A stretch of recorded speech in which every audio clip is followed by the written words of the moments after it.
হানজালা রাদিয়াল্লাহু তাআলা আনহু বাসর ঘর থেকে বেরিয়ে যুদ্ধ করে শহীদ হয়েছে। সাহাবীরা বলছে তাকে গোসল দিতে হবে। তো রাসূলুল্লাহ সাল্লাল্লাহু আলাইহি ওয়াসাল্লাম বলছেন, ইন্না সাহিবাকুম তুগাসসিলুহুল মালায়েকা। হানজালাকে গোসল দেওয়ার দরকার নেই, এই জন্য যে হানজালাকে ইতিমধ্যে ফেরেশতারা গোসল দিয়ে ফেলেছে।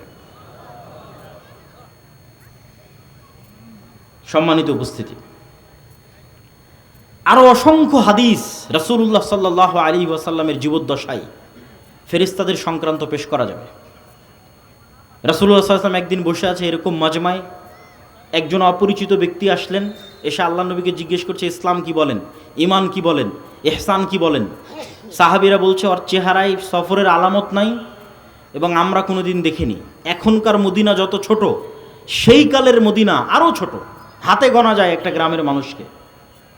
এক গ্রামের সবাই সবাইকে চিনে, 500-600 মানুষ, 500-600 ঘর, সবাই চিনে। তা আমরা চিনিও না, আর এই তো বিমান আর রকেটের সফর নয়, মরুভূমির সফর, সফরের আলামতও নাই। একদম ইস্ত্রি করা সাদা ধবধবে জামা গায়ে দিয়ে আসলে যেমন হয়, আমরা তো গাড়িতে আসছি, তবুও কত সফরের আলামত গায়ে লেগে আছে। তো যখন জিজ্ঞেস করে শেষে বিদায় নিয়ে চলে গেল, তখন রাসূল জিজ্ঞেস, জানো কে ছিল? তো বলে, না, আপনি এবং আল্লাহ ভালো জানে। তো বলে, জিবরাইল এসেছিল তোমাদেরকে দিন শেখানোর জন্য। তাহলে ওনারা স্বচক্ষে ফেরেশতাদের দেখতেছে, ফেরেশতাদের অস্তিত্বকে স্বচক্ষে দেখছে, ফেরেশতাদের অস্তিত্বের প্রভাব স্বচক্ষে দেখছে, স্বচক্ষে অনুভব করছে। রাসূলুল্লাহ সাল্লাল্লাহু আলাইহি ওয়াসাল্লাম বলছেন, আজকে জিবরাইল আসেনি। কেন আসেনি? বাড়িতে মূর্তি এই জন্য, ছবি এই জন্য। ছবি সরাও, জিবরাইল আসবে।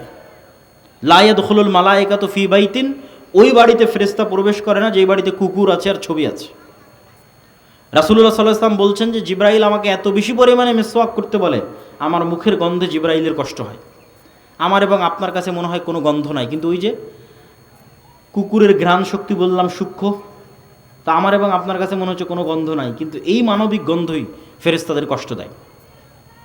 তাহলে মুহাম্মদ সাল্লাল্লাহু আলাইহি ওয়াসাল্লামের পবিত্র মুখের গন্ধ যদি ফেরেশতারা কষ্ট পায়, তাহলে যে সারাদিন বিড়ি আর সিগারেট খাচ্ছে, ওর কাছে ফেরেশতা থাকবে না শয়তান থাকবে? আবার বলেন, ওর কাছে ফেরেশতা থাকবে না শয়তান থাকবে? শয়তান। ফেরেশতা থাকার কোনো সুযোগ নাই। ও শয়তানের বন্ধু এবং শয়তানের গোলাম। ওর অন্তরের রূহ মারা গেছে, ওর মুখের রূহ মারা গেছে, এই নূর মারা গেছে, নাই। এটা চোখের পাওয়ার যেমন সত্য, ওই নূরের অস্তিত্ব তেমন সত্য। কানের শ্রবণ শক্তির পাওয়ার যেমন সত্য, ওই নূরের অস্তিত্ব তেমন সত্য। ওর হৃদয়ের নূরের অস্তিত্ব তেমন সত্য।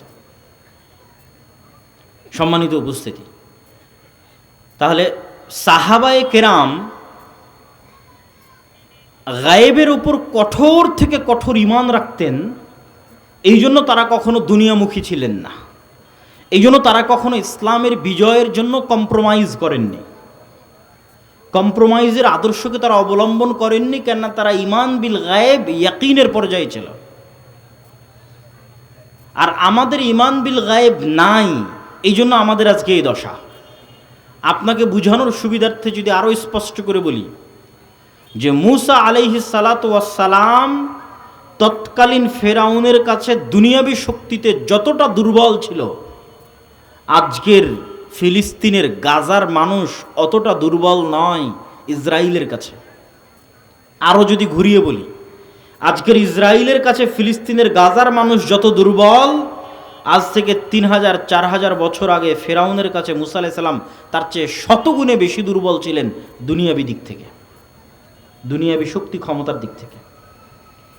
আরও যদি বুঝানোর জন্য বলি, আজ থেকে 1400 বছর আগে মুহাম্মদ সাল্লাল্লাহু আলাইহি ওয়াসাল্লাম এবং তার সাহাবীরা আবু বকর, ওমর, ওসমান, আলী রাদিয়াল্লাহু তাআলা আনহুম, খালিদ বিন ওয়ালিদ, আমর ইবনুল আস,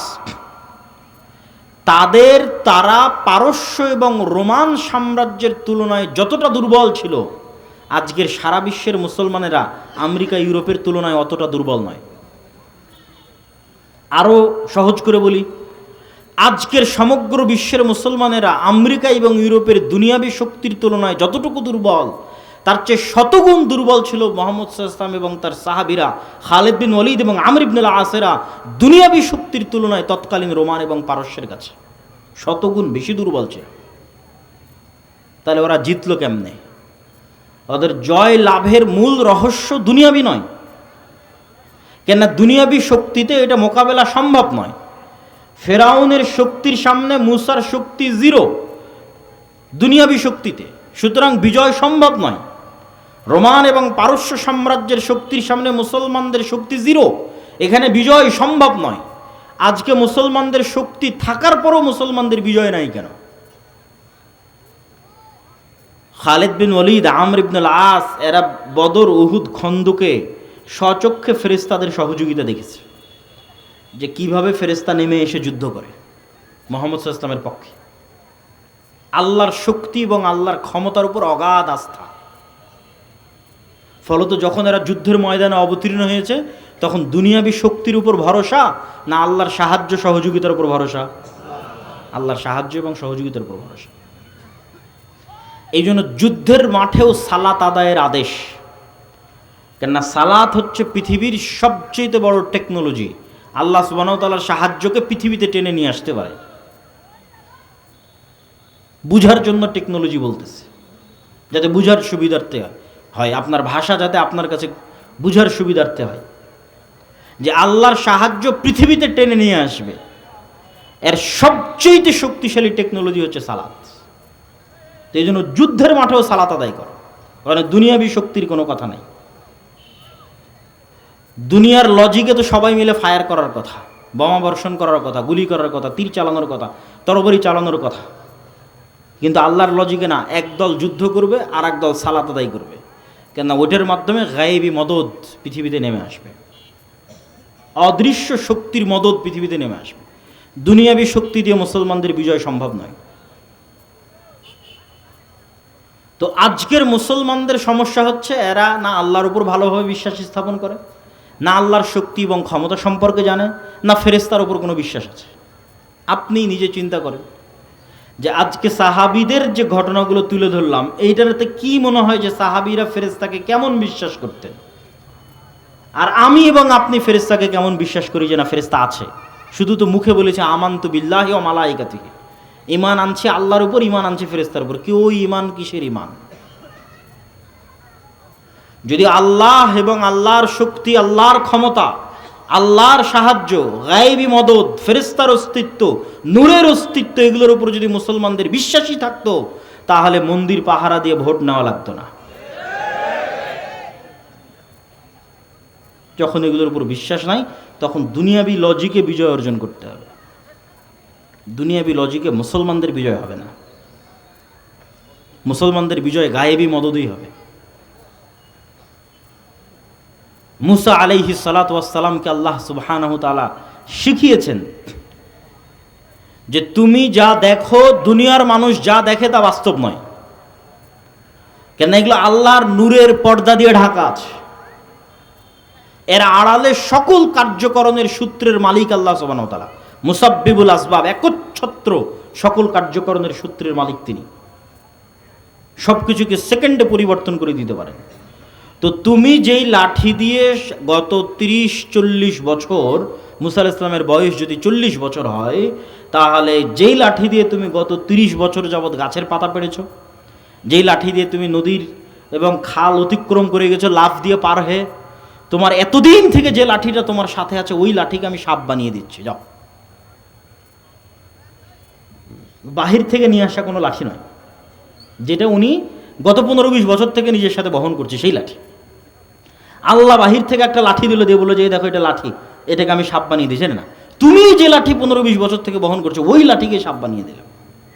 তুমি একদিন থেকে জানো যে এটা লাঠি, যাতে তুমি ভালোভাবে শিখো যে ফেরাউনের যা দুনিয়াবী শক্তি আছে এগুলো সমান জিরো। যেটা ইসলামের একটা কালেমা আছে, লা হাওলা ওয়ালা কুওয়াতা ইল্লা বিল্লাহ। নেই কোনো শক্তি, নেই কোনো ক্ষমতা, আল্লাহর শক্তি, আল্লাহর ক্ষমতা ছাড়া। তাহলে কি সারমর্ম দাঁড়ালো? আমেরিকার শক্তি এবং ক্ষমতা সমান কি? জিরো। এই বিশ্বাস যেই দিন অর্জন করতে পারবেন ইয়াকিনের লেভেলে, সেই দিন আপনার ঈমান সাহাবীদের ঈমানের কাছাকাছি হবে। ইসরায়েলের দুনিয়াবী ক্ষমতা এবং দুনিয়াবী শক্তি সমান যখন আপনি মানসিকভাবে, মেন্টালি ফিল করতে পারবেন খুব ভালোভাবে যে না এই শক্তি, এই ক্ষমতা সমান হচ্ছে জিরো। লা হাওলা ওয়ালা কুওয়াতা ইল্লা বিল্লাহ। পৃথিবীতে শক্তি এবং ক্ষমতা যদি একমাত্র থাকে সেটা কার? আল্লাহ সুবহানাহু ওয়া তাআলার। ইমানের মাত্রা যেদিন এই লেভেলে পৌঁছে যাবে, ইমানের মাত্রা অনুযায়ী হেল্প আসবে। ইমানের মাত্রা আরও লেভেলে পৌঁছলে আবার ফেরেশতা নেমে আসবে। তো বাধা তো নাই ফেরেশতা নামতে, ফেরেশতা নামতে বাধা নাই, তার প্রমাণ কোথায়? রাসূলুল্লাহ সাল্লাল্লাহু আলাইহি ওয়াসাল্লাম বলছেন, দাজ্জাল পৃথিবীর সব শহরে যাবে। মক্কা মদিনায় যখন ঢোকার চেষ্টা করবে, তখন মক্কা মদিনার প্রত্যেকটা প্রবেশ পথে ফেরেশতা উন্মুক্ত তরবারি হাতে দাঁড়িয়ে থাকবে। ঈসা আলাইহিস সালাতু ওয়াস সালাম ফেরেশতার ঘাড়ে হাত দিয়ে দুনিয়াতে নেমে আসবে। তো মানুষ তো দেখবে ফেরেশতাকে, ফেরেশতার ঘাড়ে হাত দিয়ে নেমে আসা। তো ফেরেশতা নেমে আসতে কোনো বাধা নাই, কিন্তু ওই লেভেলের ইমানই নাই তো আসবে কোত্থেকে? ওই লেভেলের ইয়াকিন নাই, তাহলে আসবে কোথায় থেকে? সম্মানিত উপস্থিতি, মুসলমানদেরকে আল্লাহ সুবহানাহু ওয়া তাআলা পৃথিবীর সবচেয়ে শক্তিশালী টেকনোলজি এটা মুসলমানদের দিয়েছে, সেটা যে সাউন্ড টেকনোলজি। এটাও বুঝার সুবিধার্থে বলতেছে, যাতে ধারণ করতে পারেন আমার কথাটাকে যে আমি কি বলতেছি।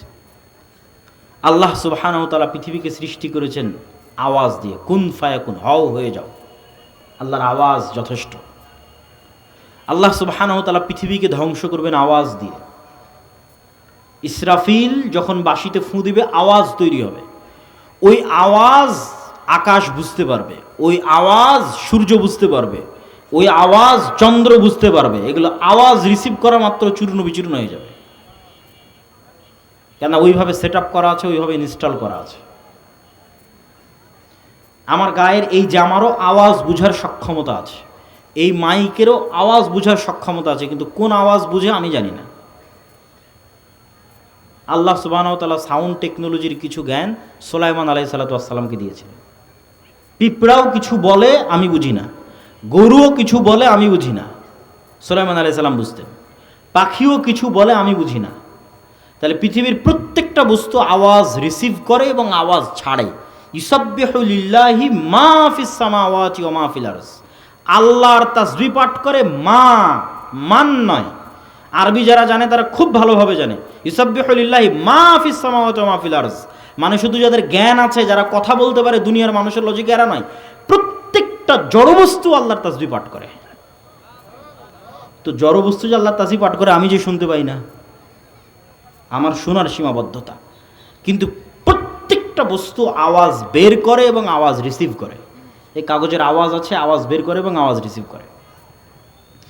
আপনার কাছে এটা এখন কঠিন মনে হলে আমি একটু সহজ করে দিই, বুঝার সুবিধার্থে সহজ করে দিই। এই কাগজটা আগে কি ছিল? কি ছিল বলেন? আঁশ কি ছিল?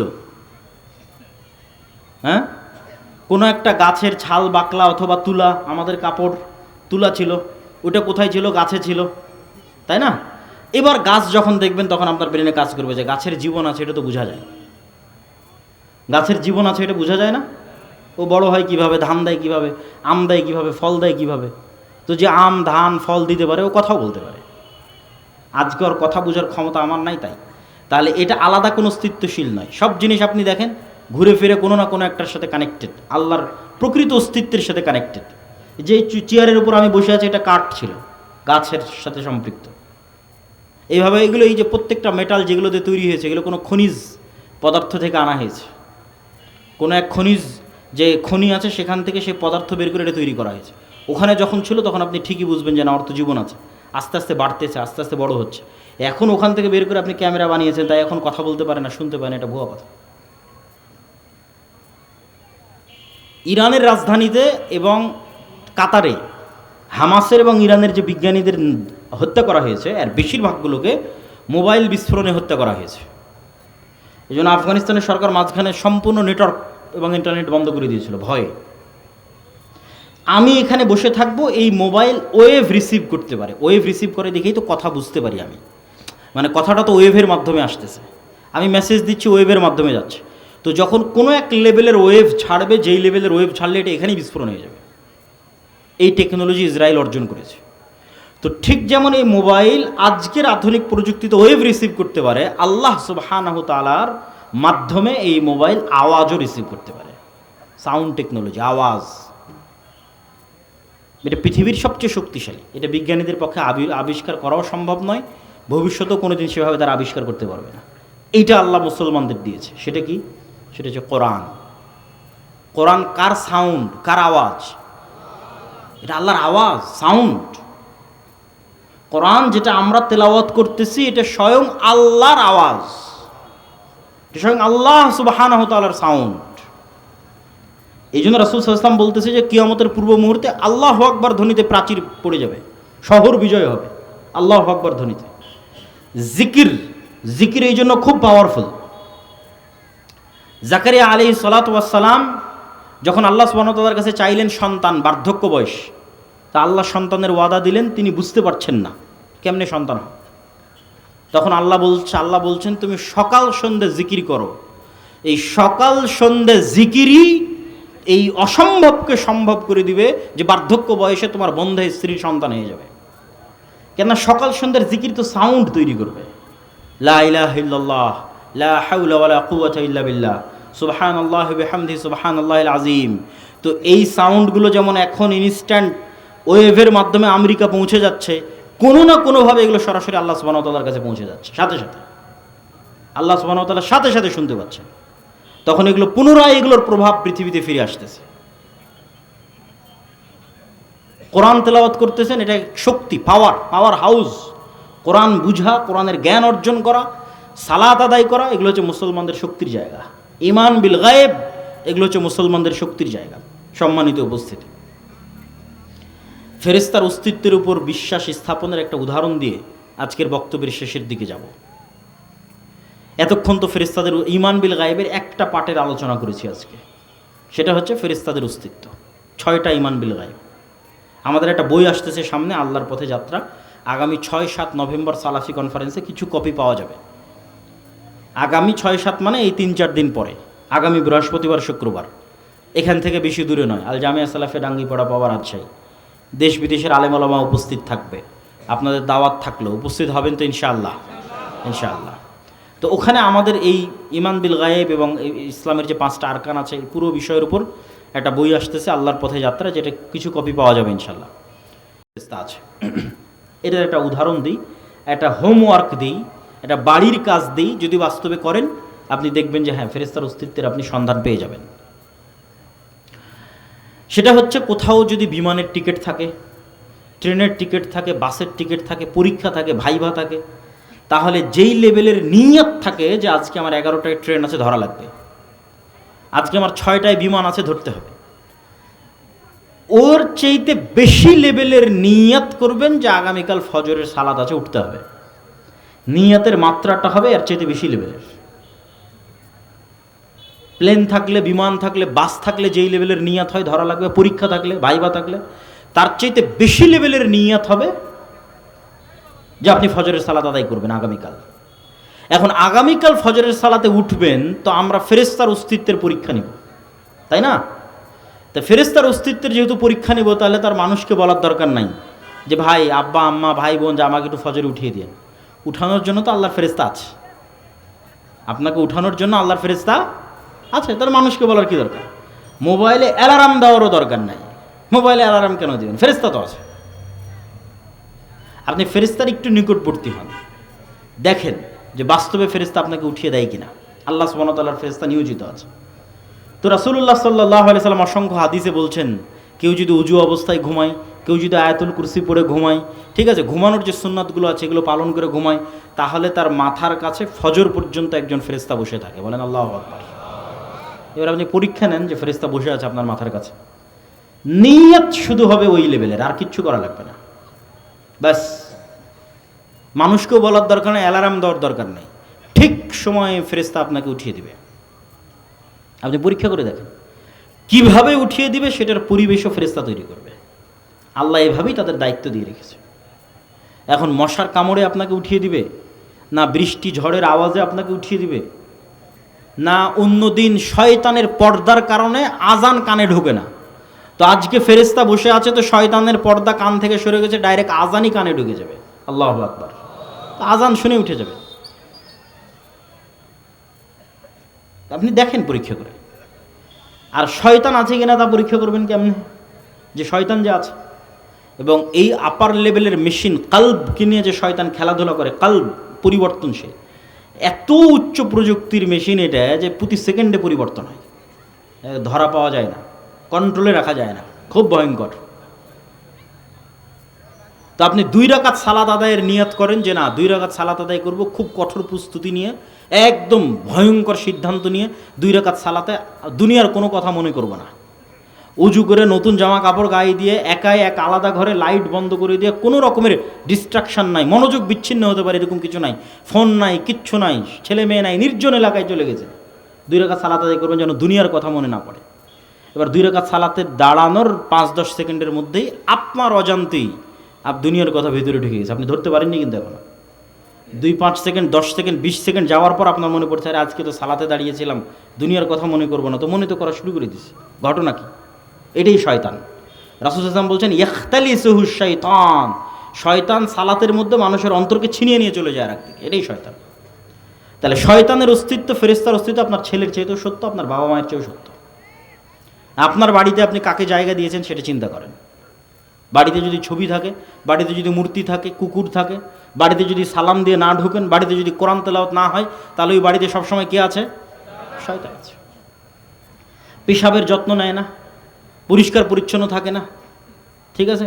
ওরা সব মুতাহহারুন, ফেরেশতাদের পেশাব নয়, পায়খানা নেই, সব পবিত্র। তাহলে যে পেশাবের যত্ন নেয় না, অজু করে না, নামাজ পড়ে না, ওর কাছে ফেরেশতা থাকবে? জীবনও না। যে অজু ভাঙলেই অজু করে, ওর সাথে ফেরেশতা থাকবে। অথবা অন্তত যে 5 ওয়াক্ত সালাত আদায় করে, পেশাব থেকে বেঁচে থাকে, পেশাব থেকে পবিত্র থাকে, ফরজ গোসল হলে গোসল আদায় করে, এর সাথে ফেরেশতা থাকবে, বরকতের ফেরেশতা, রহমতের ফেরেশতা। আর ফেরেশতা কেন্দ্রিক কত অসংখ্য হাদিস আছে রাসূলুল্লাহ সাল্লাল্লাহু আলাইহি ওয়াসাল্লামের। কেউ যদি মসজিদে সালাত আদায় করে সালাতের জায়গাতেই বসে থাকে, তো না ওঠা পর্যন্ত ফেরেশতার জন্য দোয়া করতে থাকবে। কেউ যদি অসুস্থ ভাইকে দেখতে যায়, তাহলে তার জন্য ফেরেশতা দোয়া করতে থাকবে ইস্তেগফারের, তার অসুস্থ ভাইকে দেখতে যাওয়ার জন্য, ওই ব্যক্তি অসুস্থ ভাইকে দেখতে গেলে এই কারণে। কেউ যদি জুমার দিন মসজিদে যায়, তাহলে ফেরেশতারা দরজায় বসে থাকে, কে আগে আসতেছে তার নাম লেখার জন্য। তারপরে যখন খতিব সাহেব মেম্বারে উঠে, তখন খাতা বন্ধ করে দিয়ে তারাও বক্তব্য শোনার জন্য বসে যায়। কোথাও যখন মানুষ একত্রিত হয় আল্লাহর নাম উচ্চারণ করার জন্য, তখন পৃথিবীতে কিছু ফেরেশতা আছে 24 ঘন্টা ভ্রমণ করতেছে, কে কোথায় আল্লাহর জিকির করতেছে, স্মরণ করতেছে, ওরা তখন ওখানে একত্রিত হয়ে যায়। আল্লাহ যদি চায়, আমাদের নিয়ত যদি ঠিক থাকে, তাহলে এখানেও হাজার হাজার শত শত ফেরেশতা আছে। সম্মানিত উপস্থিতি, এই জন্য ঈমান বিল গায়েবকে মজবুত করতে হবে, ইয়াকিনের লেভেলে নিয়ে যেতে হবে। অদৃশ্যের উপর বিশ্বাস, আল্লাহর উপর বিশ্বাস, আল্লাহর নূরের উপর বিশ্বাস, ফেরেশতার উপর বিশ্বাস, পরকালের উপর বিশ্বাস। পরকাল মানে মৃত্যুর পর পুনরুজ্জীবন, এটাই পরকাল। মৃত্যুর পর পুনরায় জীবিত করা, এটাই পরকাল। আর মৃত্যুর পর পুনরায় জীবিত করা, এটা আল্লাহর কাছে এত সহজ, এত সহজ, এত সহজ, যে আল্লাহ দুনিয়াতেই দুইজন মানুষকে মৃতকে জীবিত করার ক্ষমতা দিয়ে দুনিয়ার মানুষকে দেখাবেন, দেখো মৃতকে জীবিত করা কত সহজ। আর তুমি বিশ্বাস করছো যে আমি মৃতকে জীবিত করতে পারবো না? তার একজন চলে গেছে, ঈসা আলাইহিস সালাতু ওয়াস সালাম, এইভাবে এক খাবল কাদা নিয়ে এইভাবে ফু দিতেন, বিইজনিল্লাহ, বিসমিল্লাহ, ওই এক খাবল কাদা থেকে পাখি হয়ে আকাশে উড়ে চলে যেত। মৃত মানুষের গায়ে হাত দিয়ে বলতেন বিইজনিল্লাহ, বিসমিল্লাহ, জীবিত হয়ে যাও, জীবিত হয়ে যেত। আর আরেকজন এখনো আসেনি, বাকি আছে, সেটা হচ্ছে দাজ্জাল। দাজ্জালকে আল্লাহ ক্ষমতা দিবে। এইভাবে দাজ্জাল দেখাবে যে আমি আল্লাহ, বিশ্বাস করছো না? আমি রব, বিশ্বাস করছো না? তোমার দাদা কই? তাহলে আমার দাদা আজ থেকে 15-20 বছর আগে মারা গেছে। ঠিক আছে, তোমার দাদাকে নিয়ে আসতেছি। কবরস্থান থেকে মানুষের দাদা উঠে আসবে। তোমার আব্বা কই? তাহলে আমার আব্বা আজকে 2 বছর আগে মারা গেছে। ঠিক আছে, তোমার আব্বা আসতেছে। কবরস্থান থেকে আর আব্বা উঠে, তোমার আম্মা কই? তোমার আম্মা 10 বছর আগে মতো। আর আম্মা কবরস্থান। তোমার দাদি কই? আরে দাদা, দাদি, বাবা, মা সব কবরস্থান থেকে উঠে এসেছে, জ্যান্ত জীবন তোর সামনে কথা বলতেছে। এই ফিতনা হচ্ছে দাজ্জালের ফিতনা। তাহলে দুনিয়াতে মানুষই মানুষকে জীবিত করবে আল্লাহর অনুমতিতে, ডাল ভাতের মতো। এটা আপনার কাছে আশ্চর্য মনে হচ্ছে? ঠিক আজ থেকে 100 বছর আগে যদি মহাদেবপুরে কেউ বক্তব্য দিয়ে গেছে, যদি দিয়ে গিয়ে থাকে, এরকম 500-1000 মানুষ যদি বসে থাকে, আর যদি বলে থাকে যে এখানে কথা বললে সরাসরি আমেরিকায় শোনা যাবে, তো এরকমই হেসেছে। এই কিরে আমি এখন কথা বলবো আমেরিকায় শোনা যাবে, পাগল নাকি? আর এখন আপনারা দেখতেছেন যে আপনি কথা বলছেন, ইংল্যান্ড আমেরিকায় শোনা যাচ্ছে ওই যে মোবাইল। এই রকম এটা একদম পানির মতো সহজ হয়ে যাবে। আজ থেকে 100 বছর আগে যেমন এখানে কথা বলবো আমেরিকায় লাইভ দেখা যাবে, আমেরিকায় চলবে এখানে লাইভ দেখা যাবে, এটা যেমন অসম্ভব ছিল, আজকে যেমন একদম ইজি সহজ হয়ে গেছে, এই রকম সহজ হয়ে যাবে দাজ্জালের জন্য মৃতকে জীবিত করা, এবং সত্য এবং বাস্তব। আর এরকম সহজ আল্লাহ করে দিয়েছিলেন ঈসা আলাইহিস সালামের জন্য মৃতকে জীবিত করা, সহজ এবং বাস্তব, যাতে মানুষের ঈমান ইয়াকিন হয় যে আমরা মরলে আল্লাহ আমাদের কি করতে পারবে, বলেন তো কি করতে পারবে? জীবিত করতে পারবে। সম্মানিত উপস্থিতি, আর দাওয়াইল আল্লাহর পক্ষ থেকে আজকের এই আয়োজন, দাওয়াইল আল্লাহ মানে কি জানেন কি না আল্লাহই ভালো জানে। দাওয়াইল আল্লাহর সবচেয়ে বড় কাজ হচ্ছে দেশব্যাপী মক্তব প্রতিষ্ঠা করা, মসজিদ ভিত্তিক দাওয়াতি কাজ করা। সেই মক্তব প্রতিষ্ঠা করতে গিয়ে আমরা ইতিমধ্যে ট্রেনিং সহ প্রায় 600 মক্তব পরিচালিত হচ্ছে, বলেন আলহামদুলিল্লাহ। যে 600 মক্তব জামিয়া সালাফে ডাঙ্গিপাড়া পাওয়া রাজশাহীতে 600 মক্তবের ইমামেরা গেছে, ট্রেনিং নিয়েছে, মক্তবের শিক্ষার্থীদের বই দেওয়া হয়েছে, তাদের যাতায়াত খরচ দেওয়া হয়েছে, থাকা খাওয়ার খরচ বহন করা হয়েছে, প্রশিক্ষণের খরচ বহন করা হয়েছে। এই মক্তবগুলোর মধ্যে এখন প্রতিযোগিতা চলতেছে দেশব্যাপী, জাতীয় মক্তব প্রতিযোগিতা, যেটা বাংলাদেশের টিভি চ্যানেলে রমজান মাসে প্রচারিত হবে। মোটামুটি 50 লক্ষ টাকার মতো খরচ হবে। এটা বাংলাদেশের ইতিহাসে মক্তব কেন্দ্রিক প্রথম কোনো জাতীয় প্রতিযোগিতা। এই দাওয়াইল আল্লাহর পক্ষ থেকে আজকের এই প্রোগ্রাম আয়োজন হয়েছে। তো এই প্রোগ্রাম আয়োজনের ক্ষেত্রে আপনাদের স্বতঃস্ফূর্ত সহযোগিতা, হয়তো স্বেচ্ছাসেবক ভাইয়েরা আপনাদের মধ্যে যাবে, আমি যাওয়ার জন্য দত্ত আহ্বান জানাচ্ছি। আমি আপনাদের স্বতঃস্ফূর্ত সহযোগিতা কামনা করি। কেন? যেমন পৃথিবীতে প্রত্যেকটা কাজের পাল্টা প্রতিক্রিয়া থাকে, এই প্রত্যেকটা কাজের প্রতিক্রিয়া আপনি কিয়ামতের মাঠে পাবেন। পৃথিবীতে কোনো কিছু হারায় না। বিজ্ঞানীরাও বলতেছে পৃথিবী থেকে কোনো কিছু ধ্বংস হয় না, শুধু পরিবর্তন হয়। ওই কাঠ জ্বালালেন ওটা ছাই হয়, হারিয়ে যাবে না, কোনো না কোনোভাবে থাকবে। তো আপনি এখানে 1 টাকা দান করবেন, এটা হারিয়ে যাবে না, এটার প্রভাব কিয়ামতের মাঠে দেখা যাবে। আর কিয়ামতের মাঠে টাকার যখন খুব দরকার পড়বে তখন টাকা নাই। যেমন দুনিয়াতে কেস, কোর্ট কাছারি, মামলা মোকদ্দমা অনেক টাকা খরচ হয়ে যায়, তো দুনিয়ার আদালতেও তো কেস লাগবে, মানুষ যে কেস দিবে, মামলা দিবে যে আল্লাহ আমার এত টাকা মারে খেয়েছে, অমুক করেছে তমুক করেছে, তখন তো টাকা লাগবে জরিমানা দেওয়ার জন্য, পরিশোধ করার জন্য। কখন কার নামে গীবত করেছেন পরিশোধ তো করতে হবে। যদি টাকা না থাকে তাহলে ওর গুনাহের ভাগ নিয়ে পরিশোধ হতে হবে। আর যদি আগে থেকেই ব্যাংক ব্যালেন্সে ভালো টাকা, যেমন দুনিয়াতে যদি মোটামুটি আপনার ভালো টাকা থাকে মামলা মোকদ্দমা পরিচালনা করা সহজ হয়, তো আগেই আপনি পরকালের ব্যাংক ব্যালেন্সে ভালো টাকা পয়সা জমা করে গেছে, কিয়ামতের মাঠে যখন বিপদে পড়বেন সেগুলোই কাজে লাগবে। আর দুনিয়ার ব্যাংক ব্যালেন্সে টাকা রাখলে আর কতটুকুই বা বাড়বে? আল্লাহর কাছে টাকা রাখলে আল্লাহ সুবহানাহু ওয়া তাআলা 1 গুণ, 10 গুণ, 700 গুণ, তার চাইতেও বেশি আল্লাহ সুবহানাহু ওয়া তাআলা বাড়াতে পারে। আল্লাহু আকবার। তাই পরকালে আমাদের খুব টাকা পয়সার দরকার হবে, খুবই, কিন্তু সেটা ওখানে আর উপার্জন করার সুযোগ হবে না, এখান থেকেই ব্যবস্থা করে যেতে হবে। এই জন্য আল্লাহ সুবহানাহু ওয়া তাআলা বলেছে, আমি বিক্রি করে দিয়েছি জান্নাতকে যারা জীবন দিয়ে দিয়েছে তাদের কাছে, আর যারা টাকা দিয়ে জান্নাত কিনেছে তাদের কাছে। এই দুইজনের কাছে জান্নাত বিক্রি, আল্লাহ সুবহানাহু ওয়া তাআলা জান্নাত বিক্রি করবে। সম্মানিত উপস্থিতি, আমি আজকে এখানে এসেছি, গত বছর এসেছিলাম মনে হয়, তার আগের বছর হয়তো আসা হয়নি এরকম কিছু, তো কোনোবার হয়তো আব্দুর রাজ্জাক বিন ইউসুফ উস্তাদজি মিস গেছে, আজকে সবাই আছে। আবার কবে এভাবে সবাই একত্রিত হতে পারবো আল্লাহ সুবহানাহু ওয়া তাআলা ভালো জানে। বারবার সব উপজেলায় আমাদের যাওয়া সম্ভব হবে এটা আসলে হয় না। 600-র মতো উপজেলা, জালসা উপজেলা প্রোগ্রামের মাস 2-3 মাস, 70-80টা প্রোগ্রাম করলে ক্লান্ত হয়ে যাবেন, প্রতিদিন প্রোগ্রাম, তাহলে 600 উপজেলায় কীভাবে যাবেন? তাহলে আমাদের সাথে স্থায়ী সম্পর্ক রক্ষার সবচেয়ে বড় মাধ্যম হচ্ছে মাসিক আল ইতিসাম।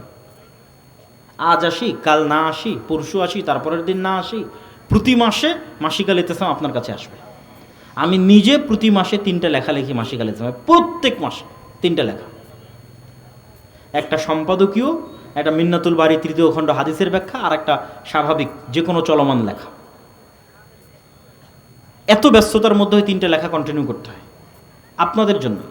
তো আপনারা যদি মাসিক আল ইতিসাম না নেন তাহলে যে আজকের আপনাদেরকে আমার দেখা, আমার আপনাদের দেখা এই পর্যন্ত শেষ। আর যদি মাসিক আল ইতিসামের গ্রাহক এবং এজেন্ট হয়ে যান, 1 বছর সমান মনে হয় 450 কি 500 টাকা লাগে।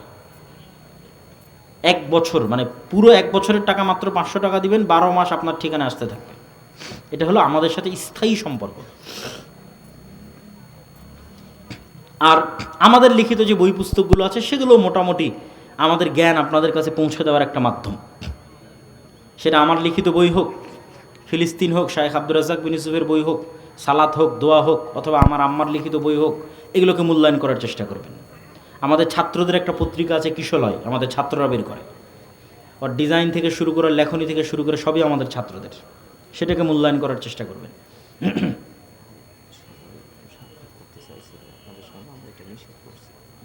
ঠিক আছে। তো আদাওয়া ইলাল্লাহর সাথে সম্পৃক্ত হওয়া, মসজিদগুলোকে, মক্তবগুলোকে, কেন এখানে যাতায়াত খরচও আমরা দিচ্ছি, শিক্ষার্থীদের বইও আমরা দিচ্ছি, প্রশিক্ষণও আমরা দিচ্ছি, সবই আমাদের, প্রতিযোগিতা আয়োজন করতেও আমরা আসতেছি। তাহলে কেন আপনারা পিছিয়ে থাকবেন? আকিমুল ভাইয়ের সাথে যোগাযোগ করে যত বেশি সম্ভব মক্তবের শিক্ষকদের আমাদের ট্রেনিংয়ে পাঠান এবং মসজিদগুলোর মক্তব্যের মানোন্নয়নে আমাদেরকে সহযোগিতা করার সুযোগ দেন।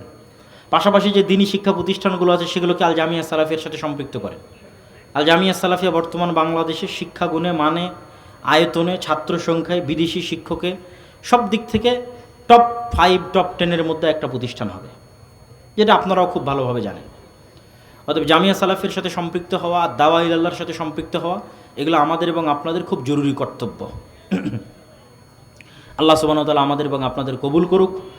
আবারও আগামী বৃহস্পতিবার, শুক্রবার সালাফি কনফারেন্সের দাওয়াত দিয়ে আজকের সংক্ষিপ্ত বক্তব্য এখানেই শেষ করছি। ওয়া আখিরু দাওয়ানা আনিল হামদুলিল্লাহি রাব্বিল আলামিন। আসসালামু আলাইকুম ওয়া রাহমাতুল্লাহি ওয়া বারাকাতুহু। আর মেহমানের ঘোষণা দেব দেন? আচ্ছা, ঘোষণা দিই তারপরে বলবেন।